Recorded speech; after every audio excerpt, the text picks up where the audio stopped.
नमस्कार, daily line के news file bulletin में आपका स्वागत है। मेरा नाम है मार्तंड सिंह। इस बुलेटिन में हम आपको बताएंगे कोलकाता रेप मर्डर के विरोध में हड़ताल कर रहे जूनियर डॉक्टर स्वास्थ्य विभाग की मीटिंग में क्यों नहीं पहुंचे, और बताएंगे मायावती ने राहुल गांधी के आरक्षण वाले बयान पर क्या कुछ कहा है। इसके साथ ही यह भी बताएंगे कि देश भर में आज से टोल कलेक्शन सिस्टम में क्या बदलाव हुए हैं। लेकिन उससे पहले एक नजर डालते हैं आज की हेडलाइंस पर। कोलकाता रेप मर्डर केस में जूनियर डॉक्टरों की हड़ताल जारी। स्वास्थ्य विभाग की मीटिंग में नहीं पहुंचे डॉक्टर, कहा यह आंदोलन का अपमान। इंतजार करती रही ममता बनर्जी। मायावती ने राहुल के आरक्षण वाले बयान पर जताई नाराजगी, कहा 10 साल तक केंद्र में रही कांग्रेस की सरकार ST/ST पदोन्नति में आरक्षण बिल नहीं होने दिया पास। अरविंद केजरीवाल की न्यायिक हिरासत आज हो रही खत्म। CBI की सप्लीमेंट्री चार्जशीट पर कोर्ट ने मांगा था जवाब। 3 सितंबर को हुई थी पिछली सुनवाई। देश के कई हिस्सों में भारी बारिश का कहर। MP और उड़ीसा में बाढ़ जैसे हालात। उत्तर प्रदेश में बिजली गिरने से 3 लोगों की मौत। लखनऊ में देर रात से सुबह तक हुई बारिश। उत्तर प्रदेश में एक बार फिर अधिकारियों के हुए तबादले। 17 IPS अफसरों का किया गया ट्रांसफर। यूपी के 8 जिलों में बदले गए अधिकारी। अब खबरों की चर्चा करते हैं विस्तार से। कोलकाता रेप मर्डर केस के विरोध में जूनियर डॉक्टर्स की हड़ताल जारी है। आज हड़ताल का 32वां दिन है। स्वास्थ्य विभाग ने मंगलवार को डॉक्टरों को बैठक के लिए बुलाया था। इस मीटिंग के लिए मुख्यमंत्री ममता बनर्जी भी पहुंची थी। CM ने डॉक्टर्स के प्रतिनिधिमंडल का करीब 80 मिनट तक इंतजार किया, लेकिन वह नहीं आए। फिर ममता बनर्जी चली गई। वहीं डॉक्टर्स ने मीटिंग में आने से इनकार करते हुए कहा कि हम चीफ सेक्रेटरी स्वास्थ्य का इस्तीफा मांग रहे हैं और ये वही बैठक बुला रहे हैं। यह आंदोलन का अपमान है। इससे पहले सुप्रीम कोर्ट के निर्देश को न मानते हुए डॉक्टरों ने 10 सितंबर को स्वास्थ्य भवन तक मार्च निकाला और प्रदर्शन किया, जो रात भर चला। इस प्रदर्शन में पीड़िता के माता पिता भी पहुंचे। इस दौरान पीड़िता की मां ने कहा कि मेरे हजारों बच्चे सड़कों पर हैं, इसलिए मैं घर पर नहीं रह सकती थी।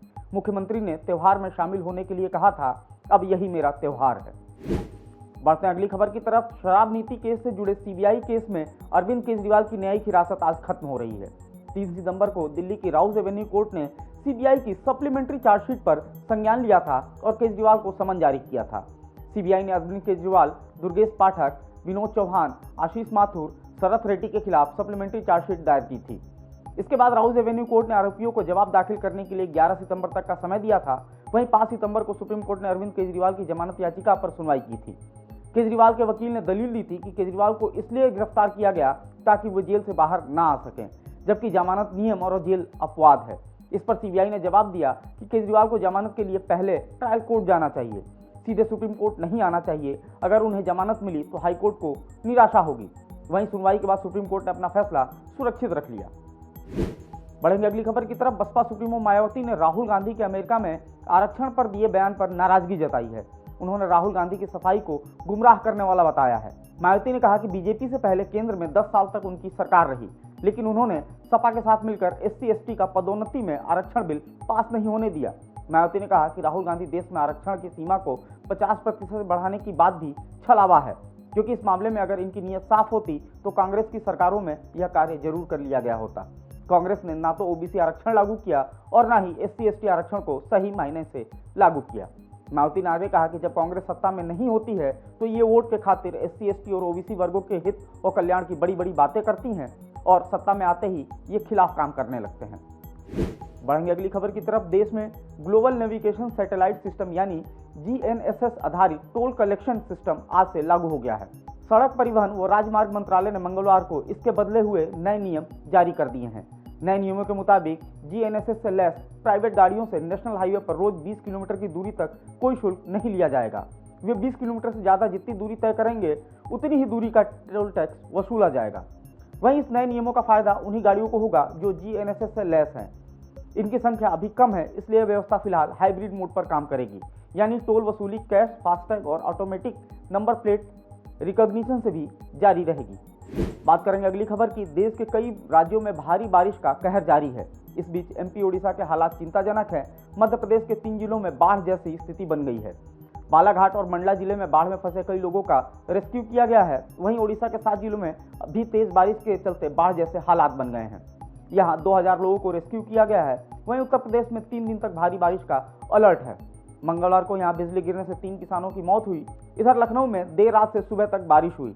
जिससे राजधानी के कई इलाकों में पानी भर गया। मौसम विभाग ने लखनऊ में अगले 24 घंटों में तेज बारिश का अनुमान जताया है। शाम तक लखनऊ के आसपास के जिलों में भी तेज बारिश हो सकती है। वहीं हिमाचल प्रदेश में बीते 4-5 दिनों से हो रही बारिश के चलते 75 सड़कें बंद हैं। मौसम विभाग ने आज 18 राज्यों में भारी बारिश का अलर्ट जारी किया हुआ है। बात करेंगे अगली खबर की। उत्तर प्रदेश में एक बार फिर बड़ी संख्या में अधिकारियों के तबादले किए गए हैं। योगी सरकार ने अब 17 आईपीएस अफसरों के तबादले के आदेश जारी किए हैं। यूपी के 8 जिले झांसी, सोनभद्र, उन्नाव, औरैया, महोबा, शाहजहांपुर, रायबरेली और संभल के एसपी बदले गए हैं। डीआईजी अलीगढ़ शलभ माथुर को डीआईजी स्थापना और प्रभाकर चौधरी को आईजी अलीगढ़ बनाया गया है। प्रताप गोपेंद्र यादव को एसपी पीटीसी मुरादाबाद, अवधेश सिंह को पुलिस अधीक्षक भ्रष्टाचार निवारण संगठन लखनऊ, अंकित शर्मा को पुलिस उपायुक्त कानपुर, चंद्रकांत मीणा को वाराणसी कमिश्नरेट, आरती सिंह पुलिस उपायुक्त कानपुर नगर, चंद्रकांता मीणा को वाराणसी कमिश्नरेट, साद मियां खान को गौतम बुद्ध नगर कमिश्नरेट, सूरज राय को आगरा कमिश्नरेट तबादला किया गया है। डेली लाइन के न्यूज फाइल बुलेटिन में फिलहाल इतना ही। आप फॉलो करते रहें हमारे डिजिटल प्लेटफॉर्म डेली लाइन को।